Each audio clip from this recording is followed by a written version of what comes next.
When you start peeling the proverbial onion, you start analyzing that a lot of what Christianity bases on, they served as a path for us to tap into our Christ-like consciousness. Everything is a reflection of you. The Bible has been utilized to kind of like quiet that and suppress our power. The origins, it's been speculated in a lot of these same texts that we do have an extra terrestrial seeding, that our DNA was tinkered with. We want to know the secrets of the universe. We have to think in terms of energy, frequency, and vibration. The power of the mind, it's not about escaping a matrix. It's about realizing that we're in one, that we're co-creating with spirit. So our thoughts are just as powerful as our words. It's all frequency. So the mere fact, you literally spoke it into existence. Yes. That balance between that desire, it didn't have a lot of resistance. So that desire was able to move forward and manifest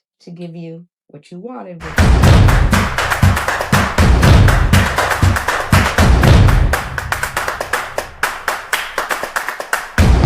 Podcast twins here, back in the twin cave. We got Vince over there. We got our guest Denise, who I'll introduce in just a second. And Vince, tell them what to do as always. Okay, once again, we're going to ask you guys just to do us one little favor, and it's going to take you like 3 to 5 seconds. If you could just reach down there and click the subscribe button. In the other 2 seconds, I want you to hit the forward button and find somebody else to send it to. So if you can do that, that'll help us out tremendously. So, and remember, we're now on almost all the platforms. We got everything now. We even got the TikTok going, IG, Facebook. We even on Threads. I mean, we got everything. We got everything except good old fruit people over there. Eventually, they'll let us in. That bit in the apple one. Yeah. So we're gonna get on that fruit company real soon. They're gonna let us get on. But hey, in the meanwhile, in between time, I just need you guys to subscribe and leave a comment. I know you like to call me and tell me what you think. I know you like to call Drew. I had a lot of texts, man. But listen, it will help somebody else, because a lot of you guys call in with the same statements or questions. So if you just leave it in the comments, somebody else will get back to it. There you have it. Let's all grow. Remember in school, your teacher used to say there's no stupid questions, because somebody else want to ask the same question. But damn it, it's the same way here. So anyway, there we go. That's my morning spiel. Drew, take it away. So Denise Perez is a good friend of mine. We met originally at 6 Degrees through our good friend Rich Rogers. And she is the Godfather. She is the author of a book called Alchemic Healings, The Art of Remembering. And this is going to be different than any podcast we've ever done. I know my brother Vince is very excited about this because he's got a lot of questions. I actually started reading your book last night, Denise. Thank you. I got into chapter 7 and something happened and I had to stop. Because I was reading, Tessa was sitting right next to me in my bed, reading her book, which was a Babysitter's Club or something. And I stood up in the middle and I was like, I gotta go write some stuff down real quick. So this is what happened. I got into chapter 7, which is called The Voice, Alan Watts, and the Roaches. And then something weird happened. Or I guess strange. I don't want to use the word weird. So we're sitting there reading, and all of a sudden, I hear these click-clack of pickleball paddles hitting a ball outside my window, because we had the windows open, because it was a nice night. It was a nice night, for sure. And thank God for South Florida weather in November, right? Absolutely. Open up the windows, sleep, nice cool breeze. And I got to be honest, I was kind of annoyed by this sound, because I was in the book. And I'm like, why are people outside at 8:30, 9 o'clock at night playing pickleball outside in the street? Like, there's pickleball courts within 2 blocks. And I look outside and I see these 2 young men, teenagers, hitting the ball back and forth. And they weren't making any noise other than just the ball. And I got a little distracted. I peeked out. I moved the blinds over. I peeked out the window. And I see 2 teenagers that I've never seen before. And I know a lot of my neighbors. I've been there for 5 years, so I found it kind of peculiar. And as I'm going back to the book, I'm reading about a situation where you had where, and I'm going to paraphrase it, and I hope I don't butcher it, you're talking about You know it's good when Drew brings his note. I had to write it down. Baby, I stood up in the middle and I'm like, Tessa, I'll be right back. One of my favorite days today. And Drew got notes. Drew got notes. I read the words about Sarah's roommate being annoyed by her noisy neighbors. Okay. And how you had like a out-of-body experience intervening on her behalf. Sure. And you told these shadows of these noisy neighbors to leave, and they left. And as I'm thinking, man, I should just tell these guys to go away. Like maybe I'll go out and say something to them or see where their parents are. And as I'm thinking, no, I'm just going to read my book for a little longer because we're not ready to go to bed yet. So as I'm thinking, they should just go away. They disappear. The noise stops. And I'm like, okay, they stopped. They left. Maybe they left. Maybe they're still there. And I peek out the window and they're gone. The street is empty. And that's the point where I stood up and I was like, I got to go write this down. Okay. So I got a question for you. Go. Did you say it out loud to yourself? Did you speak it? Or did you just think it? I didn't speak it. I just thought. And I didn't even get to the point where I was going to speak it. And poof. Even more powerful. Okay. So that's it. You know, I'm gonna sit back and listen. So what's your take on that? and then let's get into it after that. I first find it interesting that you use the word weird to describe the situation. What a lot of people don't realize is that originally the definition for weird was with spirit. And if yes, okay, that is an archaic definition. You know, in the last few decades, maybe century, it's been watered down to now it's somebody who is awkward, but no, initially it was a term that had to do with spirit. And if you all, for those of you, for you, Vince or Drew, or maybe the audience who are fans of Frank Herbert, I love Frank Herbert, and the Dune series. Okay. The Bene Gesserits are trained in the weirding way. They work with energy, which is all what spirit is. Right. So what my book talks about, the experience that you mentioned, and I'll preface it with that before I answer your question. Okay. Is I was taught how to remote view, which Robert Monroe, the CIA, they released documents in 1983 that talk about the gateway experience, where we can literally tap into the ethers, the Akash, other dimensions just with pure meditation. It's like Nikola Tesla said, you know, we want to know the secrets of the universe. We have to think in terms of energy, frequency, and vibration. Okay. So, and you talked about that in earlier chapters. And I talk about that in earlier chapters. Yep. So that, what I've just mentioned, the power of the mind, we have to realize that, and I was talking about this with Vince, it's not about escaping a matrix. It's about realizing that we're in one, that we're co-creating with spirit. Okay. So our thoughts are just as powerful as our words. It's all frequency. Answer my question. Which is what it says before he asked me. Okay. So it's just as powerful. So the mere fact that you spoke it, you literally spoke it into existence. Yes. And when we're dealing with energy, that balance between that desire, it didn't have a lot of resistance. So that desire was able to move forward and manifest to give you what you wanted, which get out of my neighborhood. Get out of my neighborhood. I can't hear. Get the click clack out of here. Click clack out of here. And I didn't have an opening for this podcast until that happened, and then poof! All of a sudden, I was like, I gotta go write this down. It's magical. It is magical. It's magical. So I will tell you that. So Denise and I met at 6 Degrees a couple of months ago, and when she walked over to me, I was like, okay, this woman is confident. I love her already. Walked up. And then I looked over here on her neck and she had the and I'm like, okay, we're going to get along great.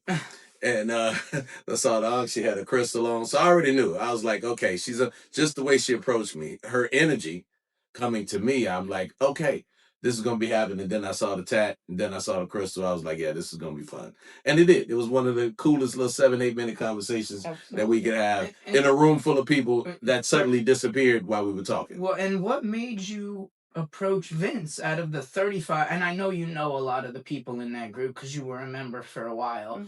What made you approach Vince out of all the people there? It's interesting. It's like I was mentioning earlier, Releasing Resistance, which is the title of my next book. When we allow ourselves to stop overthinking and just be in tune with spirit, and perhaps that's a divisive term, the voice in your head, the intuition, whatever it is, something just said, say hi to him. Yeah. And I said, okay. Okay. Simply put. It's just that simple. You know. And it was fun. Like I said, because look, there's the high and by, and then there's the conversation that's, like I said, 6 or 7 minutes went by. Was 6, 7? 6, 7 minutes went by. But again, there was nobody there. It's amazing how you can interlock in just a few moments. So, and again, I had already had preconceived notions as she was walking up, saw the crystal, saw the ankh. I'm like, okay, we got a starting point. Okay. And we haven't even said a word. Okay. I didn't even show her mine at that point, so it was just very interesting. So but again, it's a lot of the thought processes. It's a lot of understanding our origin. When you understand our origin, you understand where the thoughts came from before religion took shape, before any of this stuff. As early men, where we come from, literally our thought patterns and how they had to live and how it manifested, the early geniuses. And we're still uncovering some of those old findings today from thousands and thousands and probably million years ago. So I mean, but again, this brain thing has been really working now. It's a matter of who's programming and who's washing it. That's going to be a big determination of what we get out of this. So when I did see the name of the book, I remember being turned on to The Alchemist, probably Paulo Coelho. Probably 12 or 14 years ago. And I remember watching an interview with pre-slap Will Smith. Pre-slap Will Smith. And he was really going through The Alchemist.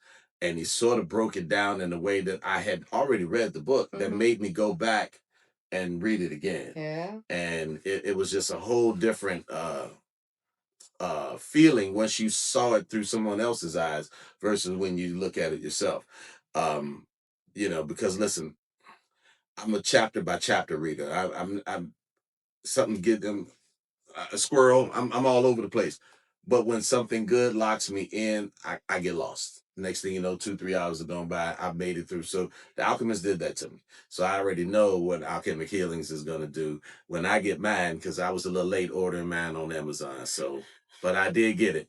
But anyway, no, I was just excited when he told me he was coming and what the topics was. I was like, oh yeah, baby, we finna fill a room up with some energy out here today. Yes. So let's go. So how you been? What's going on? Tell us about the book. How's it going? How long has it been out?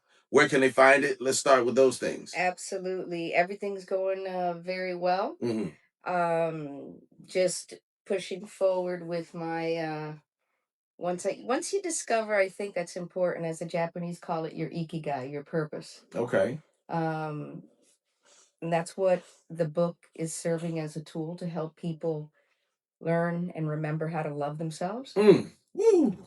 Have they learned how to love themselves to remember? We literally have to remember who we are, But did they ever learn it first before they could forget it? It was just a natural state. Okay. So yes. we're a slice of source. We're a slice of God. Yeah. Which is pure love. But what happens, Vince, is that there's a veil. As we come and have this human experience, we have this veil. Yes. And we just have to remember who we really are, which is pure love. So what we're doing, we're born perfect and become imperfect over time. We pack on all of this energetic and emotional resistance. Yeah. through past lives, parallel lives, whatever term you want to call it. Right. Because as Eckhart Tolle beautifully explains that everything is happening now. Right now. What inspired me to write the book was my journey. My mother, which we'll talk a little bit about as far as my plant medicine journey, she came to me in a ceremony. She transitioned in 2019, and she came to me in a ceremony and she said,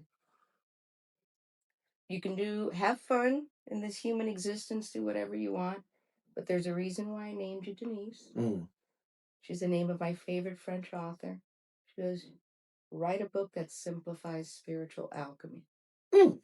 Because there's, you may not have wanted to write it before because you didn't have a PhD, you didn't consider yourself rich and famous. Right. But she tells me then, she goes, who more so than you is an authority of your own joy? That's a fact. Okay. So I took a huge leap. I've had several successful careers in insurance and healthcare. And on August 8th, which is a very significant date for those of you who follow energy, it's the Lionsgate portal. It has a lot to do with the alignment of the pyramids, with Sirius, with very specific date. I released this book, and I had the book launch at a place called Mystic Coffee. Okay. And it can be purchased on Amazon. That's where I released it. I self-published. Amazon. Okay. And that's where I got mine. Shortly after I released the book in English, I received another intuitive nudge. The voices in my head I like said, publish it in Spanish. Okay. So, being of Cuban descent, being a Spanish major, went ahead and translated the book.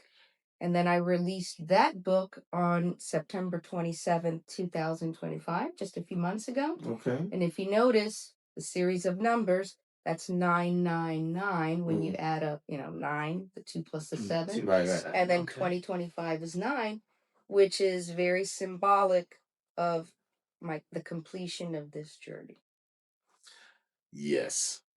I love it because we already know we've had prior discussions about the number 3 and how it moves and how it moves into these things, and everything in this universe is based on the numbers, and it's all the numbers. It's all astronomy at the end of the day, and the 3 is pretty much a core number. So that goes all the way until you. And as a matter of fact, we was discussing that with Dr. Harley with the Masonics and everything.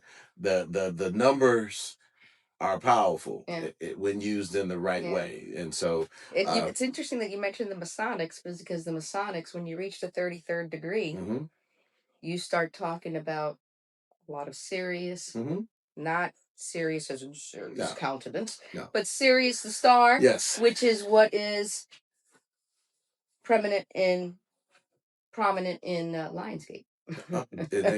So again, it's all, and I've discussed it when we had our horrible religion show, where we where we talk about how all of these branches of all these different religions came about. They just took a little piece and went over there and made their own thing. But when you get down to the basics of it, that's why I always say, when they ask me, well, what are you? I said, I'm what I was, when my ancestors got here. Because when we all got here, what was right at the very beginning? We don't know, so, but what you do know is that the astronomy is where the original religion began, and they started scripting it from there. It was just energy, and that's what they were picking up, the energy, and they were writing it. And I mean, what do you feel about that? I mean, because I do a lot of ancient Kemet research on that subject, and that's where, and they parallel how the 12 disciples is all of this is astrology. I love this subject because I can go down this rabbit hole. It is a deep one. Huge fan of you know what, let me move your mic up so we can get you, because I don't want to miss nothing. One of her great comments, and we got to put this on a t-shirt, is I'll red pill the F out of you. Listen, that is a t-shirt right there. Y'all know how I feel about t-shirts. I tell you, one of my favorite researchers is Billy Carson. Oh yes. Okay, I saw him. I saw him live August of last year. Him and Robert Edward Grant. We could go down that rabbit hole as far as the Anunnaki, Tiamat, and he's huge on Anunnaki. The seeding of the planet. He has a bestseller, The Compendium of the Emerald Tablets, which he signed for me.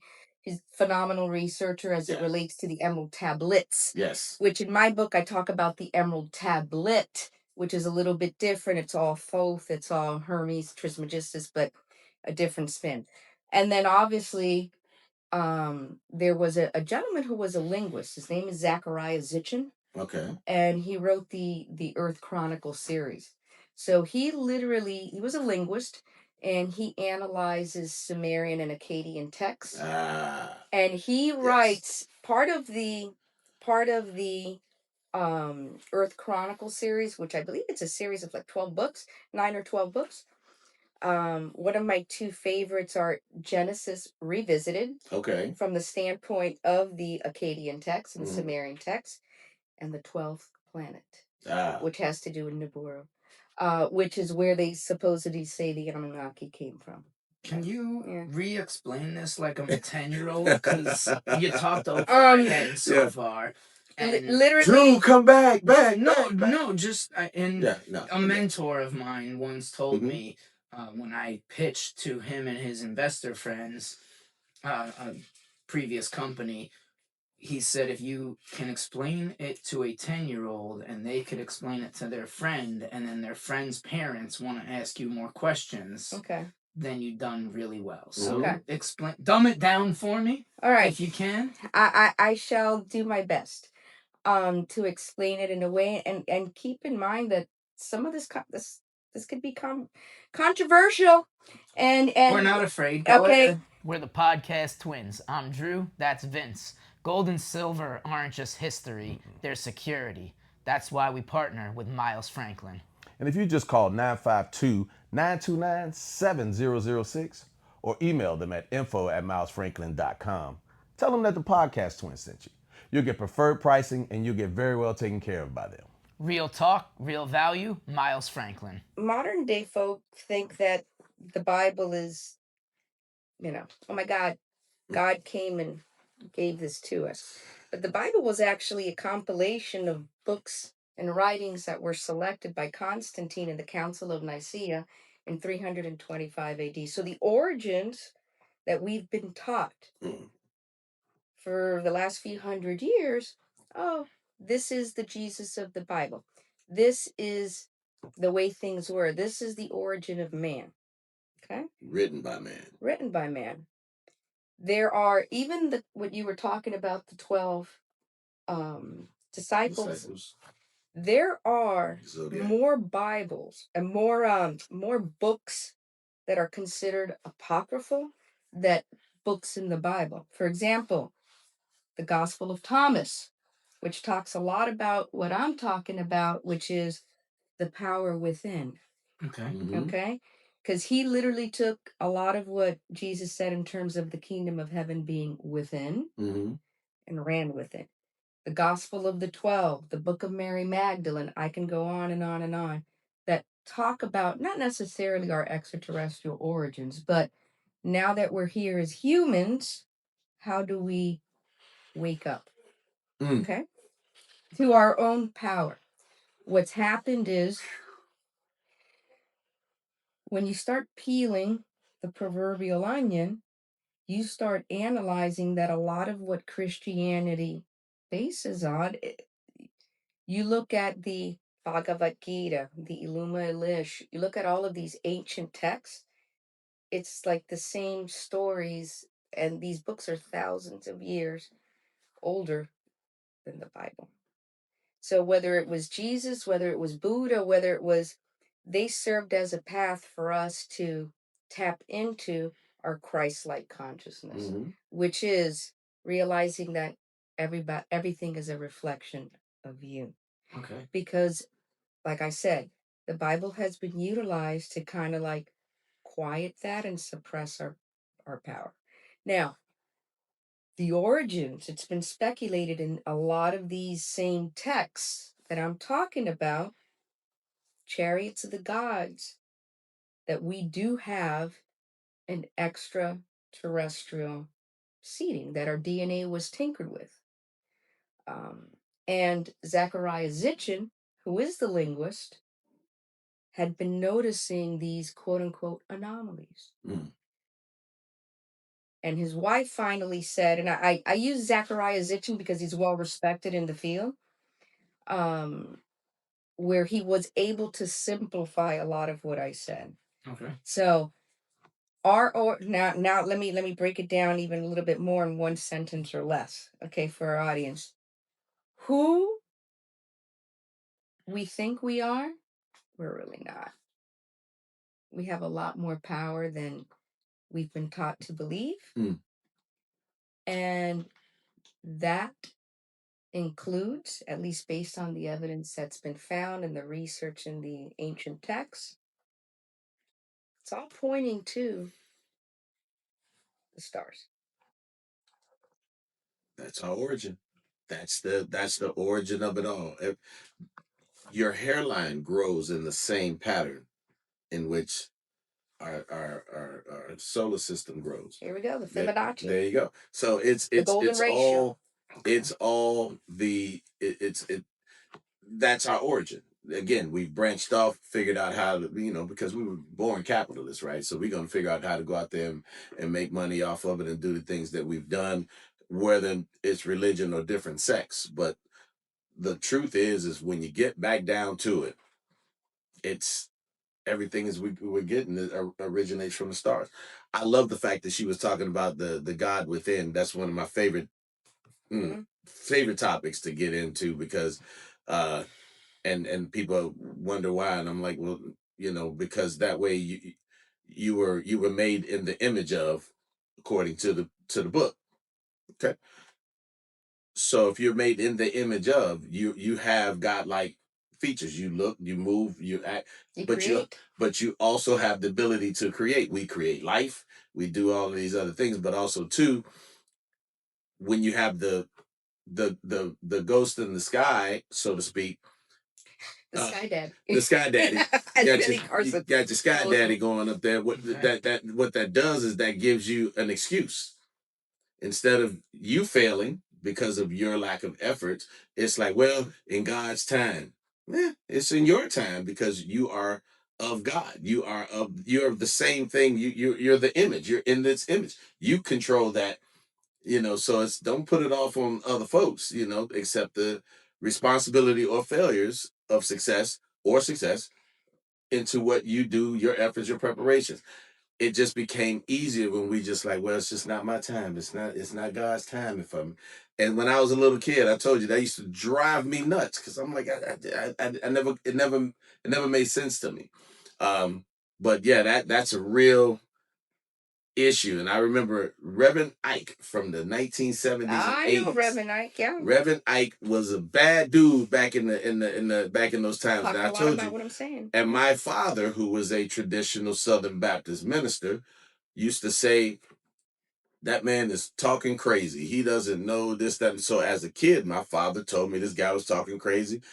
I didn't pay attention to anything he said. I just didn't watch it, because I was scared of him based off of what my father said. Till I became an adult and I started listening to it, and I'm like, he ain't crazy. He's just breaking it down to making these things, making you more accountable for who you are. You are the God within. You don't need to wait until you die to get your riches. If that your riches are due to you right here, right now. And now again, going back and how the book can use to suppress, that again, that's a conversation. Yeah, that's a whole different situation. But you don't need to wait.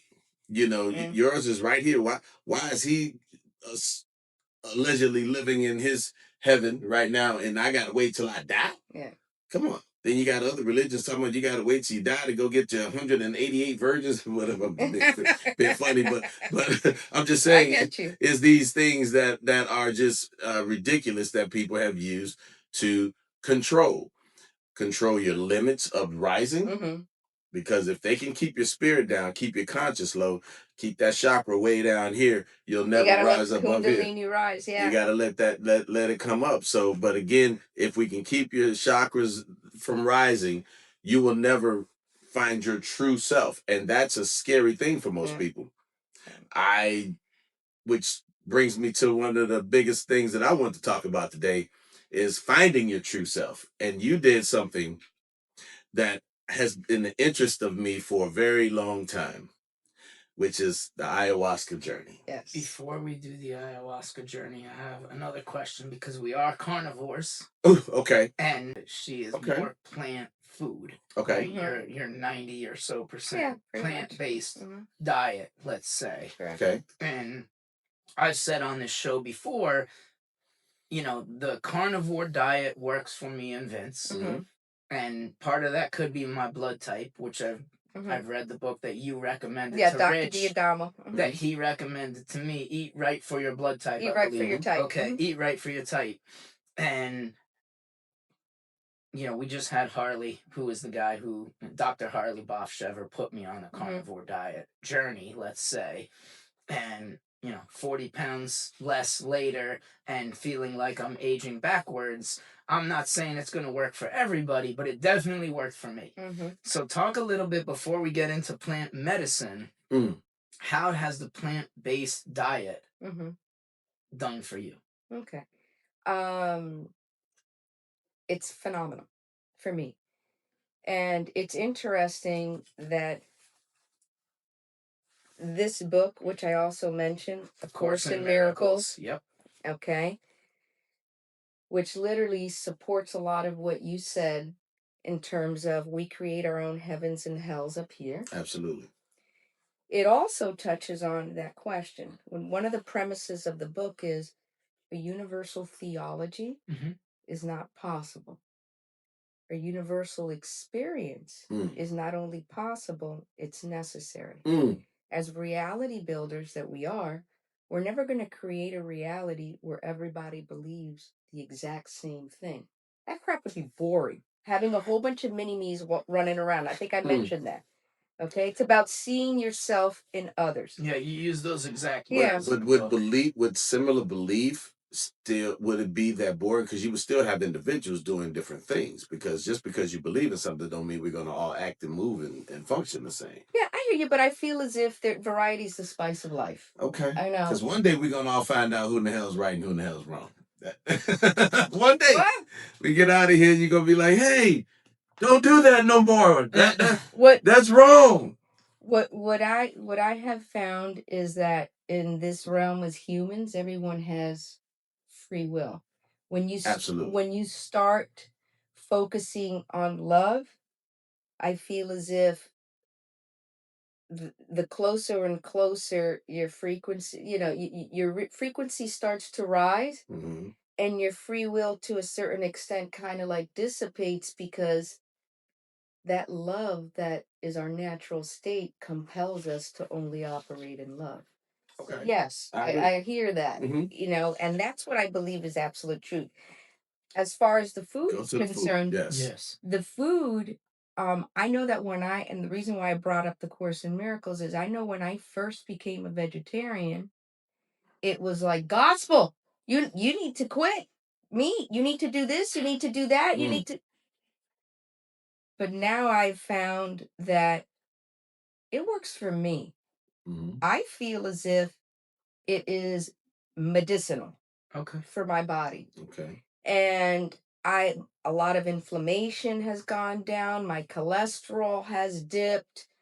I'm losing a lot of belly fat. All of for me. Yeah.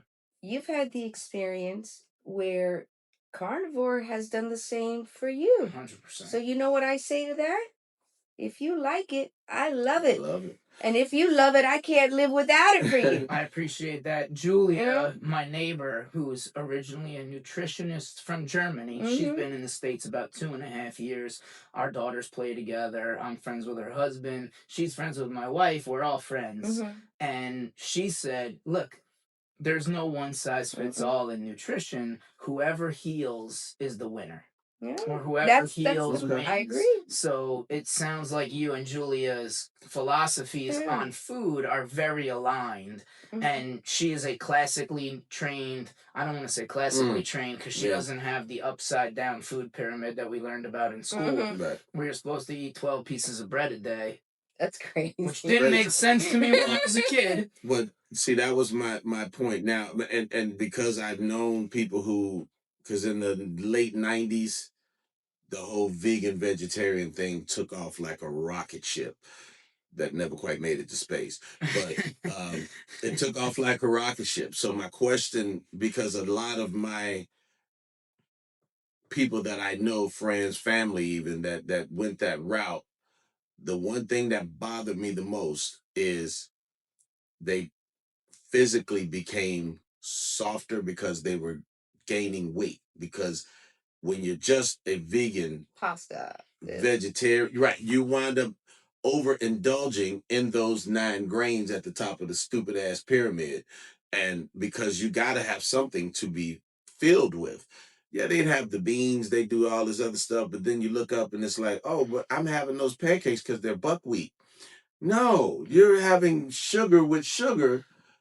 And that's the balance. Now there are some people that I have seen that do tremendously well. They're lean, even muscular and lean, but they are the absolute minority. Well, Mayweather for a time was vegetarian, and it worked for him. But it worked for him after years of him training traditionally high protein, bringing it through.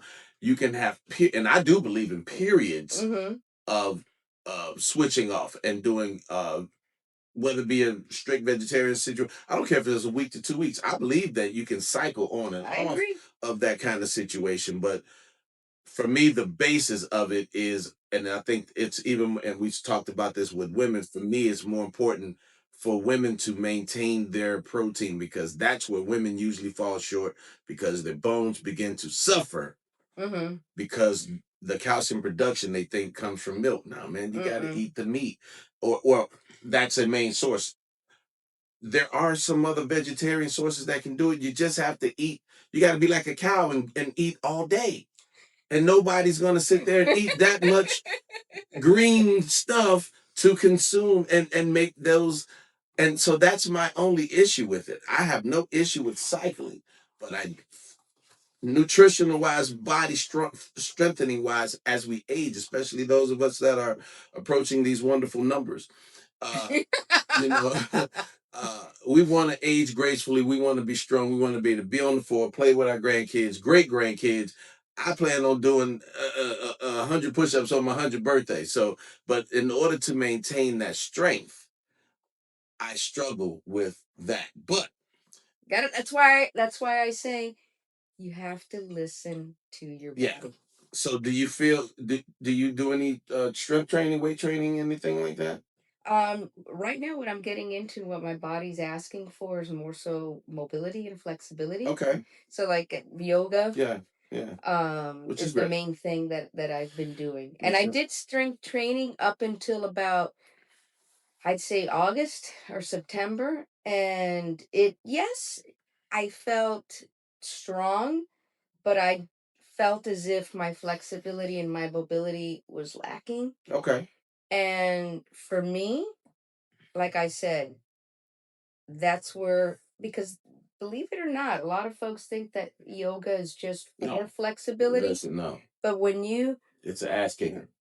It's an ass kicker, man. And you're holding certain poses and you're like sweating bullets. Okay? So that's what I've been. Is that right? Is that right? I don't know. Sweating is a way to detoxify your body, no matter how you sweat. I just came out the sauna this morning, man. I feel there you have it. You know. No, and for me, the vegan vegetarian thing only works if you're not eating Impossible burgers and all the chemicals and sugars and all the stuff in the frozen section of the grocery store.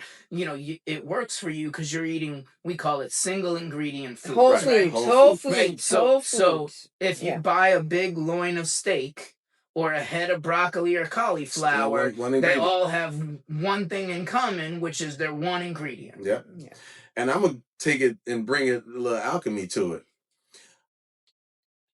Because she believes it's going to work for her. It works. It works.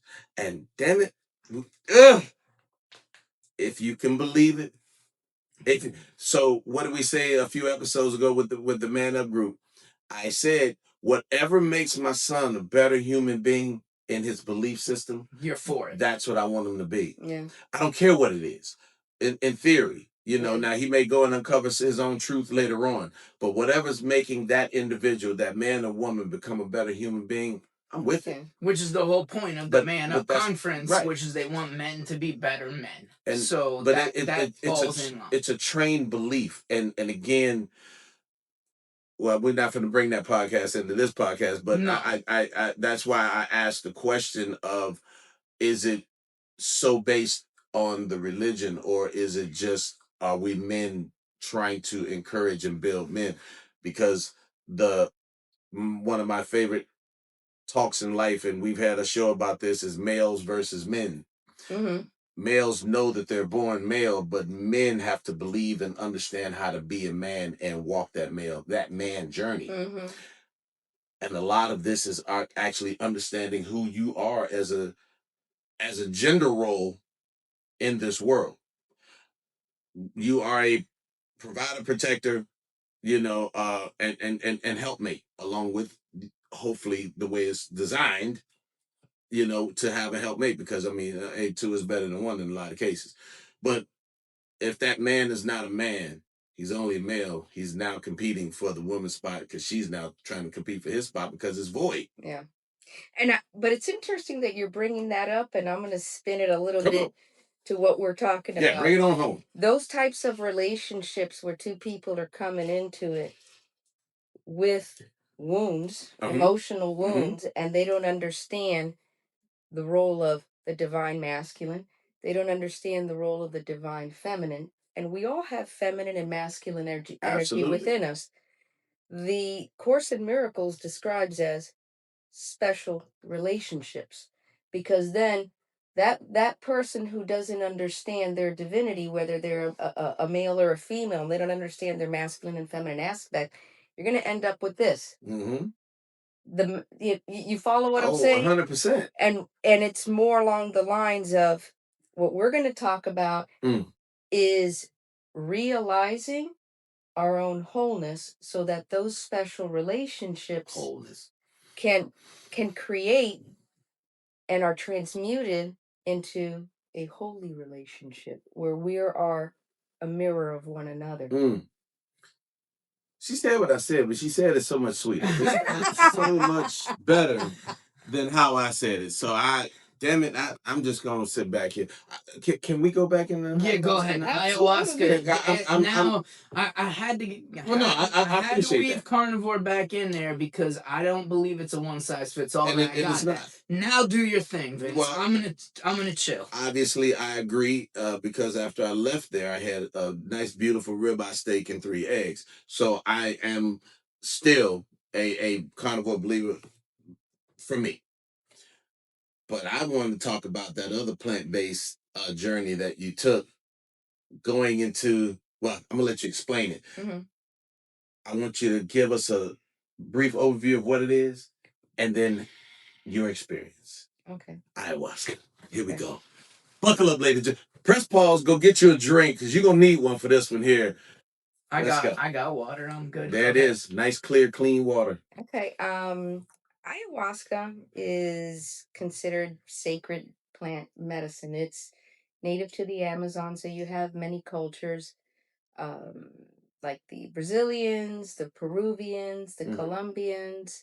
Those are the ones that come to mind right now that partake. It's a brew, right, that's made with a vine and some leaves from a particular plant, the ayahuasca plant, and they boil it.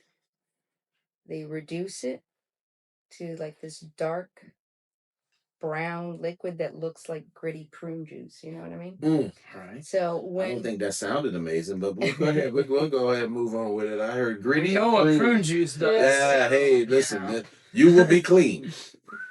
Anyway, go ahead. So what what happens is in a ceremonial nature, you Right. get together with a group of folks. There's, the quintessential shaman, Mhm. the music that's being played. Because, like I said, we were talking about voice, sound, frequency. Mhm. You you take it, and it, in essence, is an infusion of DMT. Right. Okay. Uh, what a lot of people don't realize is that we naturally produce DMT. Okay. Okay. In fact, studies have shown that at the time of death, there's even a release of DMT that's produced, and the body feels it. Um, it's also what's called the bliss molecule. So what happens is a lot of us, because we get so stuck in the program, Mhm. the day to day, we forget how to breathe, which is what can activate the release of the DMT by our pineal gland. But in the ceremonies, when you take it and you receive this infusion, you literally, which based on my experience, for those of you in the audience and for Let's you fix guys. that mic again, because I don't want to miss none of that again. Okay. I don't know. It keeps wanting to flip inside. So bring it up a little bit higher, maybe. Where's my thing? There we go. For those of us who've tried either other psychedelics, Mhm. my experience has just been with the mushrooms and the ayahuasca. Or the Tweety Bird acid, allegedly. Oh, I've never done acid, but wow. Yeah. but Go what ahead. my experience with the mushrooms is, for example, it's very head based. You're in your head a lot. Mm-hmm. Ayahuasca is more heart. Mm. It literally cracks open your heart, and you go down this path where you start remembering experiences, and again, everybody has a different experience. Mm. For me, it helped me, number one, connect a lot of dots, because my first ayahuasca ceremony was after I had read a lot of these texts, so it helped me connect dots. Mm. It also helped me obtain a lot of perspective in relationships that I was pointing the finger at instead of looking in the mirror. Hot damn. And it literally, because in total I've had probably like 20 sessions that have led me down a path where, it has the same sentiment of what all we've been talking about. Okay. We create our own experiences. Right. It's like, what story do I want to tell myself? So you mentioned the prune juice and what it does. Yes. So some people who take the ayahuasca, they will purge. Mm-hmm. That's what they call it. They will either vomit, or they will defecate profusely. Does that really mean that they were just absolutely full of shit to begin with? Or, and the ayahuasca just told the truth. It was like, look, and before I can help you, I got to clean you out, because you are absolutely FOS. I mean, you're to the top. That's funny. So you've been lying all these years.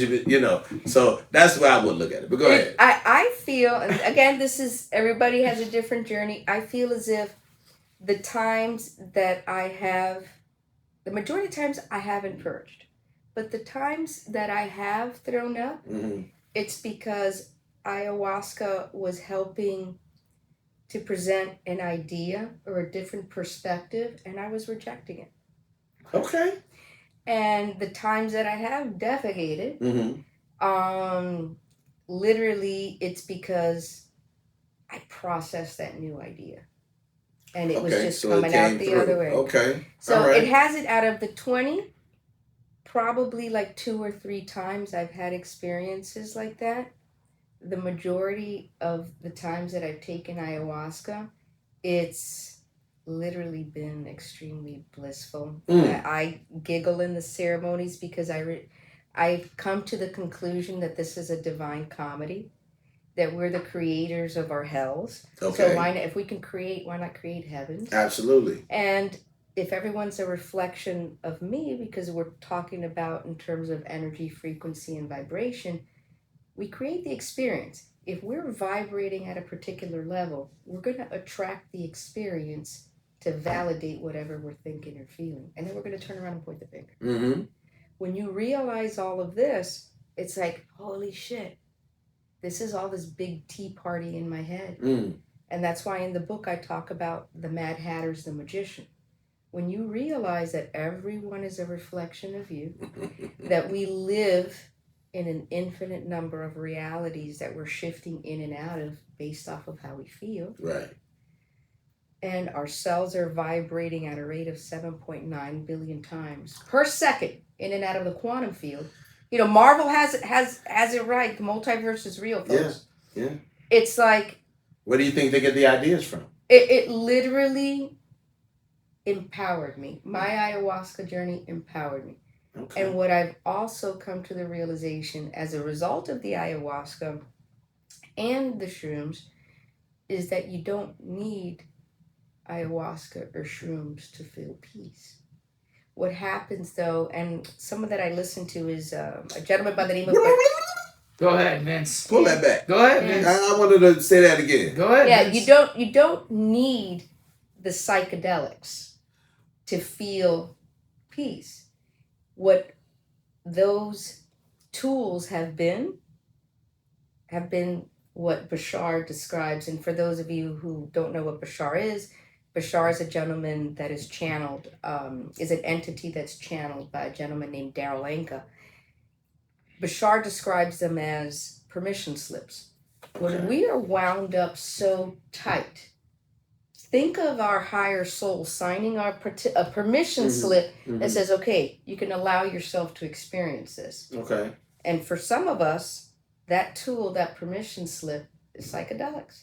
And for me, that's what it was. It allowed me to release my grip on this so-called reality so I can allow spirit to speak to me. See, that changed my whole question because I had a whole second question, but now that just flipped it. Because I was getting ready to ask some real basic garbage like, hey, you know, how you feel while you're in there? Are you conscious? Are you literally conscious within the moment and all that good stuff?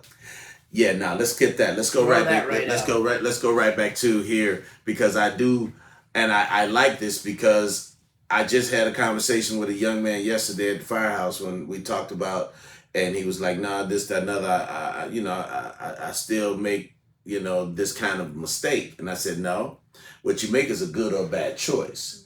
And so I think that signing that permission slip allows yourself to see that you were creating excuses or, you know, whatever but now you're allowing yourself to be seen by yourself.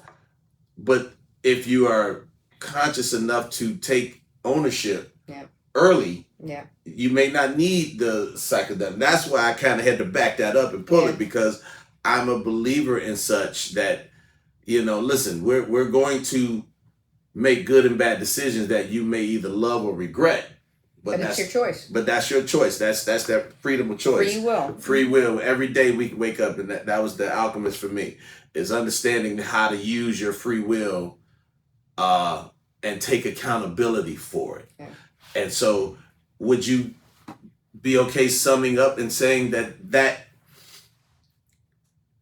could be what the experience is? Yeah. Is literally being able to look at yourself for yourself, taking accountability for it, but the ayahuasca was just a tool to get there. It's a tool. And it makes me think of a quote that I also include in my book by Rumi. Get the book. Rumi was a 13th century Sufi poet. And for those of you who may not know, Sufism is the mystical branch of Islam. Mm-hmm. The same way that modern day Kabbalists is like the mystical branch of Judaism. For Catholics, I can think of the Rosicrucians. A lot of them follow what in essence is, you know, Hermetic philosophy under a different title. But Rumi, one of the most amazing quotes that I hold near and dear to my heart is, when I was younger, I thought myself clever and I wanted to change the world. Now I consider myself wise and I choose to change myself. Mm. So, and another quote is by Robert Edward Grant, who tours a lot with Billy Crystal. Billy Crystal. Billy, that'd be funny. with Billy Carson. Right. And he mentions the universe is you in verse. Yes. It's literally, you're looking in a mirror. Yes. And you're seeing the sum of your choices when you're looking in the mirror. You can't change what you're looking at until you change what you're reflecting. So that's why, yes, whether it's through breath work, meditation, journaling, the psychedelics, it's all about realizing the power that you have to shape your life. Your hands are in the clay. Mm-hmm. Your hands are in the clay. You're creating all of this, whether it be with your choices or check this out, even your imagination and your thoughts. If you let them run from you, hell, even he if ran them kids out of his neighborhood just with his thoughts. Thank you. It's like, and I love quotes. Here's another one by Albert Einstein, because Albert Einstein was known as a very smart man, but a lot of folks don't realize that he was a mystic. So was Isaac Newton. Okay, Albert Einstein say, pay very close attention to your imagination, for it's a preview of things to come. I gotta do an ignorant timeout again. What's a mystic? A mystic is literally a lot of the actual textbook definition I can't think of right now. I don't care about the but literally somebody who understands literally someone who looks beyond what's here. It's like looking under, looking here, studying the hidden truths of this reality. Okay. And realizes that what we see isn't all there is. I'm going to play Curfton here, and I'm going to give you the definition. Go ahead, Curfton. Curfton. Oh, he's not there. Okay, a person who seeks by contemplation and self-surrender to obtain unity or absorption into the deity or the absolute, or who believes in the spiritual apprehension of truths are beyond the intellect. Yeah. Okay. So it's like Thanks, Kurt. So in essence, looking beyond what we actually see with our eyes. So like the Matrix, when they bend the spoon, there is no spoon? There is no spoon. Okay. Because it literally is, and I mentioned it in the book, it's not about escaping the Matrix. It's about realizing that we're in one. That's all energy based, and the whole goal of being spiritual creatures having a human experience is to learn to work with the energy at the vibration of love, so that we can create a life of love and of fun and joy and abundance. I gotta go here, and I love it. So, why do you think a lot of people are afraid to learn this reality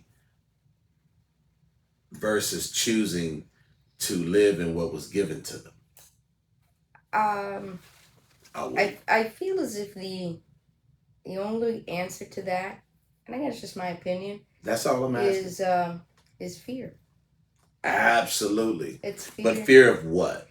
It could be fear of going against what mom and dad taught me. It could be fear of what they're laughing. What will people think? Mm-hmm. It could be fear of not feeling confident enough to make a change. It could be fear of not being enough. It could be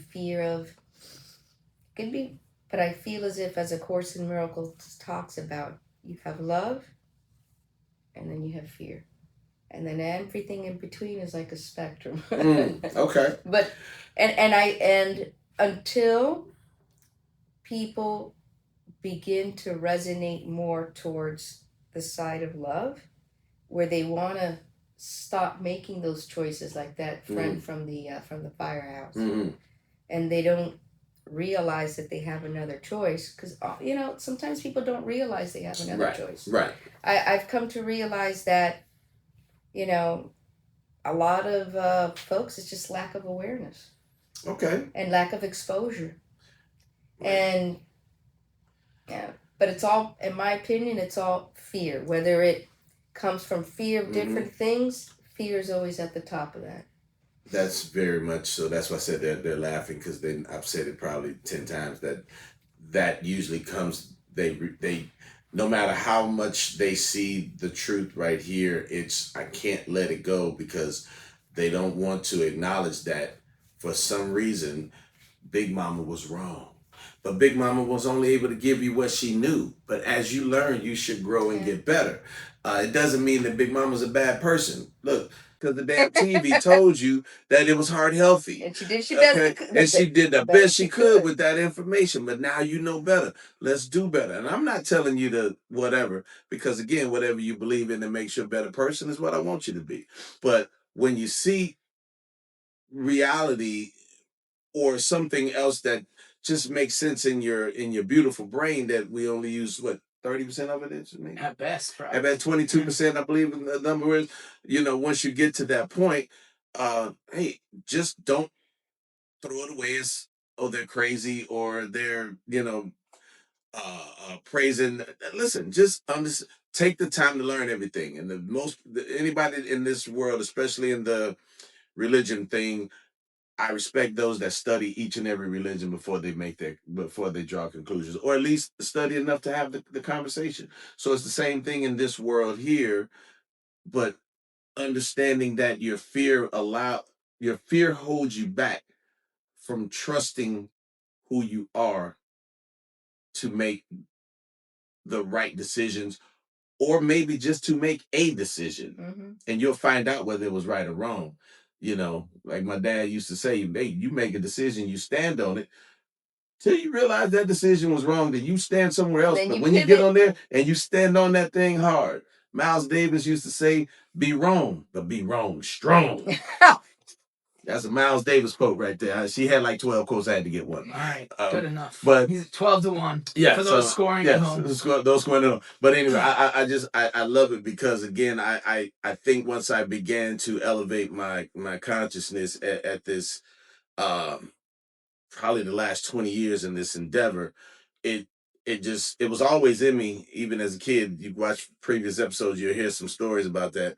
But it just, when I found things that suddenly began to make sense, as scary as it was, and completely off the rocker for my upbringing, it completely just took a different turn. But at the same time, it was like, yeah, I could take a turn.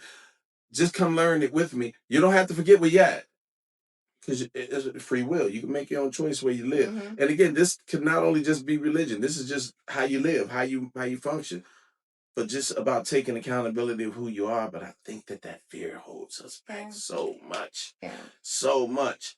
There's some people out there right now, and I believe we had this episode where it was like, you want to start a podcast right now, but you just won't do it. Well, I was just going to ask you, how did you know to say to me when we first met, we got to have a podcast together? 100%, because the energy in the room, man. When we finished our first introduction in the on par, and I was very buttoned up, I was pretty quiet, and I was maintaining professionalism and staying right on course. But when we was chopping it up in between, I was like, yeah, I think we can do something even better than that, because I said, how would you like to have a podcast about everything and nothing at the same time? Isn't that what this is? Yeah. Isn't that what the universe is? It's about everything and nothing. Because nothing is real. This ain't real. Money ain't real. A friend of mine, Joe, sent me a clip, and it happened to be, and this was before I read the book, before I even had the book. It was an Alan Watts video. Yes. And I got this video, and I listen. I like Joe. He sends me stuff that I don't know about, right? So Joe sent me this. Joe Gross. Yeah, Joe Gross. So he sent me this video, and I immediately sent it. There was 3 people I sent it to. The first being this young lady, Denise, sitting right next to me, and she was like, "Oh my God, I love Alan Watts. That's my jam. That's my jam." and I write about him, and chapter 7 in my book is called Alan Watts, the voice, and the Roaches. Yeah. How about it? And that happened to be where I stopped reading the book when I told the story that I opened up the show with. So talk about synchronicity. Full circle, baby. 360. Isn't that a derivative of 3? We're not gonna go there again. Here he goes.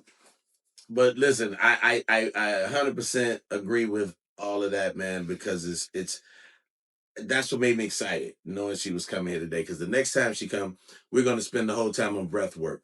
We're actually going to even do some breath work right here for you on the next time we bring her back here to the pod. You know what? Maybe not even bringing her back to the cave. We might even go outside and we might be in the park. Well, going tomorrow. I have to ask this: how does prayer and God fit into everything that you're talking about? Because you talk about in your book how you were raised a certain way, of a certain faith, which is very strict, and then you became an atheist for 15 years or so. And you talk about God in your book. You talk about Yeshua, which is Jesus. For those that don't know, that's the name. Same name. How does it fit in for you? Well, I just been a transition. I was raised where God was this, as Billy Carson talks about, a sky daddy. Sky daddy. That, oh my God, please, I want this. To understand that God is everything. God is this cup. God is this book. God is all living things. And that God flows through me. And I honor God by choosing to live in a life that resonates with the love, which is all that God is. You just gave me goosebumps. Okay? Yeah. So that, and in terms of prayer, prayers, when I did pray as a younger child, like I said, it went from this sense of, oh, please make this happen. Prayers for me became acknowledgments, affirmations of things that already are. It's more along the lines of allowing, because the universe, God, our spirit guides, angels, I believe in all of that. They are conspiring in our favor, but we have to be open to receive their assistance. So how you do that, like I said, is resonating with the love. And the way I speak to myself, the way I speak to others, that is prayer for me. It's like an affirmation of so it shall be. Maktub. So as it is written. So it is written. So we're going tomorrow morning together, and your boyfriend, significant other, better half, lesser half, whatever you want to call him, is it Malik? Malik. Yes. Malik is going to join us.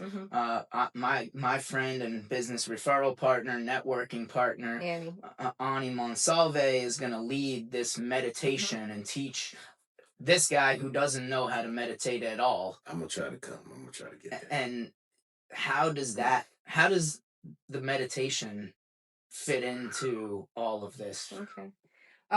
It's interesting because Malik played a very instrumental role in my meditative practice. Okay. Meditation to me is just having present moment awareness in everything I do. Okay. And washing dishes can be meditative if you're in the moment. Playing golf. If you're in the moment. Right Sex there. can be meditation. Whatever you are just anchored in the present moment, that's meditation. And then of course you have the traditional sitting in quiet, lotus style, and connecting. And how does manifestation fit into all of that? Because it sounds like it's aligned. It is a line, and what I have found is, there's actually a lot of science behind the spirituality. Physics describes a zero divergence system, which has a lot to do with in my opinion, the Merkaba, which is a balance of masculine and feminine energy. And when I talk about feminine and masculine energy, I'm not talking about penises and vaginas, bros. I'm literally talking about feminine energy. We receive inspiration, masculine energy acts upon it. Okay. So when you have in a zero divergence system, the energy that you're receiving matches the energy that you're outputting, you're literally speeding up the manifestation. So if I want something, but there's more fear or more doubt, okay, that's outweighing that scale, the manifestation's gonna delay. So there's a lot of law of attraction associated and intertwined with all of this.